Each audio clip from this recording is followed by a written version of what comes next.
Hello students, today we are going to see part 10 video of MS Excel in which I am going to explain what do you mean by statistical function.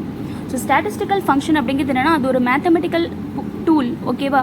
So இந்த mathematical ஃபங்க்ஷன்ஸை நம்ம எப்படிலாம் use பண்ணலாம் அப்படின்னு பார்க்கலாம். So இதில் வந்து statistical financial அப்படின்னு 2 functions இருக்குது. எக்ஸிஸ்டிங்காக அதுலேயே ஃபார்முலாஸ் எல்லாமே இருக்கும். நம்மளோட டேட்டாஸ்க்கு எப்படி அந்த ஸ்டாட்டிஸ்டிக்கல் ஃபங்க்ஷனை யூஸ் பண்ணுறது அப்படின்னு பார்க்கலாம். ஃபார்முலாஸோட ஃபங்க்ஷனை யூஸ் பண்ணி நம்ம ரொம்ப ஈஸியாக வந்து நம்மளோட டேட்டாஸ்க்கு வந்து கவுண்ட்ஸ் எல்லாமே போடலாம். நம்ம எப்படி பண்ணுறது அப்படின்னு பார்க்கலாம். So statistical functions in MS Excel பொறுத்த வரைக்கும் நான் பேசிக்ஸ் 7 ஸ்டாட்டிஸ்டிக்கல் ஃபங்க்ஷன் பற்றி உங்களுக்கு நான் எக்ஸ்பிளைன் பண்ணுறேன். எப்படி வந்து அது எல்லாமே அப்ளை பண்ணுறது, அந்த 7 ஸ்டாட்டிஸ்டிக்கல் ஃபங்க்ஷனையும் எப்படி வந்து அப்ளை பண்ணும் அப்படிங்கிறது நான் உங்களுக்கு இப்போ எக்ஸ்பிளைன் பண்ணுறேன். ஆல்ரெடி நான் போட்டு வச்சுருக்கேன். இப்போ பார்த்தீங்கன்னா நான் உங்களுக்கு ஆவரேஜ் ஃபங்க்ஷன் எப்படி பண்ணுறது அப்படின்னு காட்டுறேன்.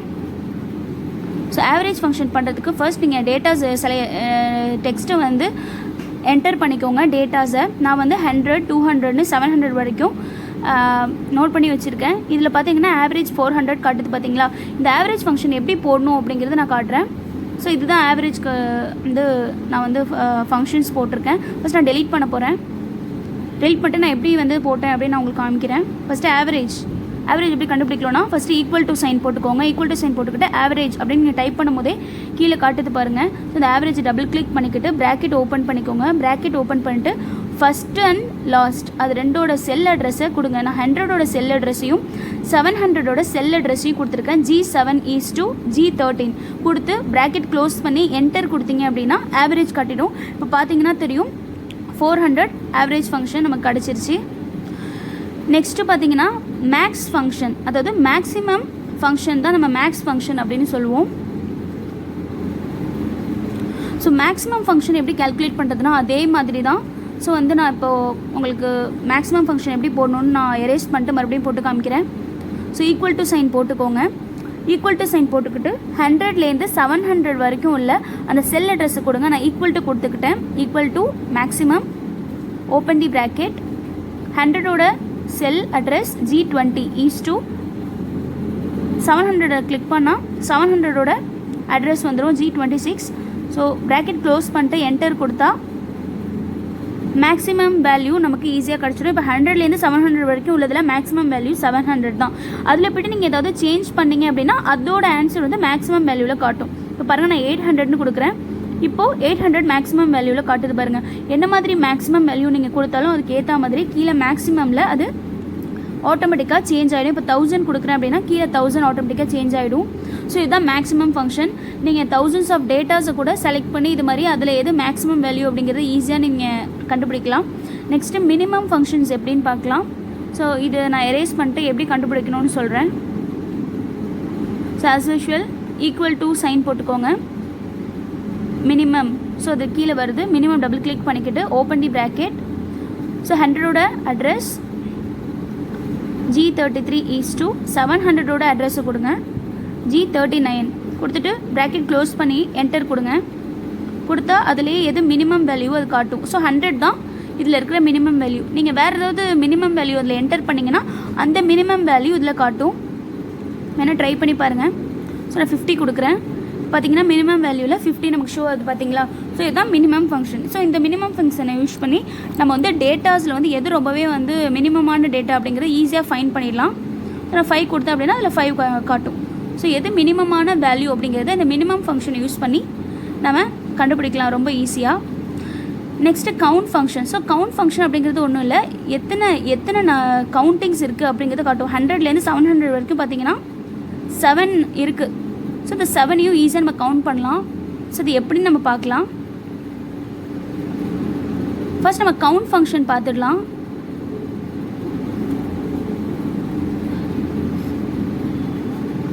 இது வந்து கவுண்டா ஃபங்க்ஷன். அதுக்கு முன்னாடி நம்ம கவுண்ட் ஃபங்க்ஷன் அப்படிங்கிறது என்ன அப்படின்னு முன்னாடியே நம்ம பார்த்துடலாம். ஸோ இது கவுண்ட் ஃபங்க்ஷனுக்கு கவுண்டிங்ஸ் தான், வேறு ஒன்றும் இல்லை. எரேஸ் பண்ணிட்டு நான் மறுபடியும் போட்டு காட்டுறேன். ஃபுல்லாக எரேஸ் பண்ணிவிட்டேன். As usual equal to sign போட்டுக்கோங்க. கவுண்ட் அப்படின்னு டைப் பண்ணும்போது கீழே வந்து எக்ஸிஸ்டிங்காக உள்ள ஃபங்க்ஷன்ஸ் வந்துடும் MS எக்ஸலில். ஸோ இதில் கவுண்ட் போட்டு ஓப்பன் தி ப்ராக்கெட் 100ஓட செல் அட்ரஸையும் 700ஓட செல் அட்ரஸையும் கொடுத்துக்கோங்க. G46 East G52 close the bracket and click enter. 7 வந்துருச்சா? ஸோ ஏன்னா அதில் 700 நம்பர்ஸ் இருக்குது. ஓகே, 700 ரோ வந்து நமக்கு இருக்குது. ஓகே, ஸோ இதில் வந்து நீங்கள் வந்து ஏதாவது ரோ ஆட் பண்ணோன்னா அதுக்கான செல் அட்ரஸையும் நீங்கள் கொடுக்கணும், அப்போ தான் அது மாறும். இப்போ பார்த்தீங்கன்னா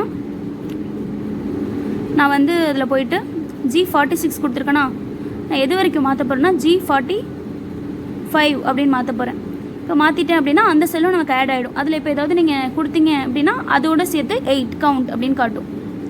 ஓகே, ஏதாவது ஒரு இதை டெலீட் பண்ணிட்டோன்னா கவுண்ட் குறைஞ்சிரும். இப்போ பாருங்கள் நான் டெலீட் பண்ணிட்டேன், 6 கவுண்ட் அப்படின்னு காட்டுது. ஓகே, ஸோ இப்படி தான் வந்து கவுண்ட் ஃபங்க்ஷன் வந்து யூஸ் பண்ணோம். Next count of function. Count of function அப்படின்னா என்னென்னா ஃபஸ்ட்டு பார்த்தது நம்பர்ஸை மட்டும்தான் கவுண்ட் பண்ணும். கவுண்ட் ஆஃப் ஃபங்க்ஷன் அப்படிங்கிறது என்னென்னா நம்பர்ஸையும் கவுண்ட் பண்ணும், டெக்ஸ்ட்டையும் கவுண்ட் பண்ணும். ஓகேவா? ஸோ கவுண்ட் ஆஃப் ஃபங்க்ஷன் அப்படிங்கிறது நம்பர்ஸ் ப்ளஸ் டெக்ஸ்ட். கவுண்ட்டுங்கிறது ஒன்லி நம்பர்ஸ். இதில் பார்த்தீங்கன்னா நான் நம்பர்ஸும் கொடுத்துருக்கேன், டெக்ஸ்ட்டும் கொடுத்துருக்கேன், numerical terms and text. So இது எப்படி போடணும்னு நான் காட்டுறேன். அதே மாதிரி ஈக்குவல் டு சைன் கவுண்டா அப்படின்னு போடும்போது கீழே கவுண்டா அப்படிங்கிறது காட்டுது. அதை டபுள் கிளிக் பண்ணிக்கோங்க.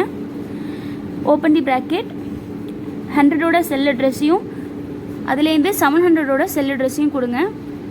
ஸோ ஈஸ்ட் அப்படின்னா அதுலேருந்து அது வரைக்கும்னு அர்த்தம். ஸோ 7 வந்துருச்சு பார்த்தீங்களா? ஸோ இதை டெலீட் பண்ணிங்கன்னா கவுண்ட் வந்து குறைஞ்சிரும். அதே மாதிரி தான் கவுண்ட் மாதிரியே தான் கவுண்ட் ஆஃப் ஃபங்க்ஷனும். பட் கவுண்ட்டை பொறுத்த வரைக்கும் நம்பரை மட்டும்தான் அது கவுண்ட் பண்ணும். கவுண்ட் ஆஃப் ஃபங்க்ஷனை பொறுத்த வரைக்கும் நம்பர் ப்ளஸ் டெக்ஸ்ட் ரெண்டையுமே வந்து கவுண்ட் பண்ணும். இப்போ பிளாங்க் ஸ்பேஸ் விட்டீங்க அப்படின்னா அது குறையும். அதே மாதிரி தான் count plus count of function same தான், டெக்ஸ்ட்டு மட்டும்தான் டிஃப்ரெண்ட். நெக்ஸ்ட்டு பார்க்கலாம் count blank function. Count blank function அப்படின்னா என்னென்னா பிளாங்க் ஸ்பேஸ் எல்லாத்தையும் அது கவுண்ட் பண்ணும், வேறு எதுவுமே கிடையாது. ஸோ 2 பிளாங்க் ஸ்பேஸ் இருக்குது இதில். ஸோ அதனால தான் கவுண்ட் பிளாங்க்கில் 2 இருக்குது. ஸோ இது எப்படி பண்ணும், என்ன ஃபங்க்ஷன் அதுக்கு யூஸ் பண்ணணும்னு பார்க்கலாம். ஸோ டெலீட் பண்ணியாச்சு. ஸோ பிளாங்க் எல்லாத்தையும் கவுண்ட் பண்ணோன்னா இஸ் ஈக்குவல் டு 100ஓட செல் அட்ரஸை கொடுங்க. 100ஓட cell address is equal to count of blank, open the bracket, 100ஓட cell address G71 east G77 700ஓடது. ஸோ க்ளோஸ் பண்ணிட்டீங்கன்னா 2 கவுண்ட் பிளாங்க் இருக்குன்னு காட்டுது. ஸோ நீங்கள் பிளாங்க் ஸ்பேஸ் எத்தனை இருக்குது அப்படிங்கிறத கவுண்ட் பிளாங்க் ஆப்ஷனை யூஸ் பண்ணி ஈஸியாக வந்து கவுண்ட் பண்ணிடலாம். பார்த்தீங்கன்னா 2 பிளாங்க் ஆப்ஷன் இருக்குது, அதனால 2ன்னு காட்டுது. நெக்ஸ்ட் நம்ம கவுண்டிவ் ஃபங்க்ஷன் அப்படின்னா என்னென்னு பார்க்க போகிறோம். கவுண்டிவ் ஃபங்க்ஷன் அப்படின்னா என்னென்னா இப்போ ஃபார் எக்ஸாம்பிள் மேல் ஃபீமேல் நிறையா மாற்றி கொடுத்துருக்கேன். இதில் மேல் மட்டும் எத்தனை அப்படின்னு ஃபைண்ட் பண்ணலாம், இல்லை ஃபீமேல் மட்டும் எத்தனை இருக்குது அப்படின்னு நம்ம ஈஸியாக வந்து கவுண்டிவ் ஃபங்க்ஷன் யூஸ் பண்ணி கேல்குலேட் பண்ணலாம். ஸோ இந்த மாதிரி எல்லாமே ஸ்டாட்டிஸ்டிக்கல் ஃபங்க்ஷன்ஸ் எல்லாமே MS எக்ஸல்லே வந்து அவைலபிளாக இருக்குது. ஓகேவா? ஃபார்முலா டேப்பில் பார்த்தீங்கன்னா அது இருக்கும். ஸோ அதுக்கான ஃபார்முலா இது தான். இது எப்படி யூஸ் பண்ணுறது அப்படிங்கிறது நம்ம இப்போ பார்க்கலாம். ஸோ நான் ஃபர்ஸ்ட் நான் அதை டெலீட் பண்ணிடுறேன். ஸோ இந்த கவுண்டிவ் ஃபங்க்ஷன் நம்ம ஃபஸ்ட்லேருந்து அப்ளை பண்ணலாம். இஸ் ஈக்குவல் டு கவுண்டிவ் அப்படின்னு கீழே வரும் கவுண்ட் கொடுக்கும் போதே. ஸோ கவுண்டிவ் டபுள் கிளிக் பண்ணிவிட்டு ப்ராக்கெட் ஓப்பன் பண்ணிக்கோங்க. ப்ராக்கெட் ஓப்பன் பண்ணிட்டு ஃபஸ்ட்டு மேல் இருக்குது பார்த்தீங்களா, அந்த மேலோட அட்ரஸை கொடுங்க G83. அதுலேருந்து லாஸ்ட் மேல் G92. ஓகேவா? So is equal to countif bracket open பண்ணி ஃபஸ்ட்டு மேலோட அட்ரஸையும் லாஸ்ட் மேலோட அட்ரஸையும் கொடுத்துட்டிங்கன்னா ஃபுல்லாக செலக்ட் ஆகிடும். அதுக்கப்புறம் நீங்கள் என்ன பண்ணணும், கமா போடணும். ப்ராக்கெட் உடனே க்ளோஸ் பண்ணிடக்கூடாது, எப்போதும் போல் கமா போட்டுட்டு கொட்டேஷன் மேல் அப்புறம் தான் க்ளோஸ் பண்ணணும் ப்ராக்கெட்டை. ஸோ மேல் கண்டுபிடிக்க போகிறோம் அப்படிங்கிறதுனால நம்ம டபுள் கொட்டேஷனுக்குள்ளே மேல் அப்படின்னு போட்டு ப்ராக்கெட்டை க்ளோஸ் பண்ணணும். இப்போ பார்த்தீங்கன்னா நமக்கு மேல் 7 இருந்துச்சு. இப்போ நான் வந்து ஃபீமேலை மேல்னு மாற்றின உடனே 8 கவுண்டிவ் காட்டுது பார்த்தீங்களா? ஸோ இதுதான் வந்து கவுண்டிவ் ஃபங்க்ஷன். இந்த கவுண்டிவ் ஃபங்க்ஷன் அப்படிங்கிறது ரொம்பவே வந்து ஒரு யூஸ்ஃபுல்லான ஒரு ஸ்டாட்டிஸ்டிக்கல் ஃபங்க்ஷன். ஏன்னா நம்ம 50, 1000s அப்படின்னு ப்ராஜெக்ட்லாம் பண்ணுறவங்களுக்கு வந்து இந்த மாதிரி கவுண்டிவ் ஃபங்க்ஷன் ரொம்ப யூஸ்ஃபுல்லாக இருக்கும். இதை யூஸ் பண்ணி ஈஸியாக வந்து நம்ம ஃபைண்ட் பண்ணிடலாம்.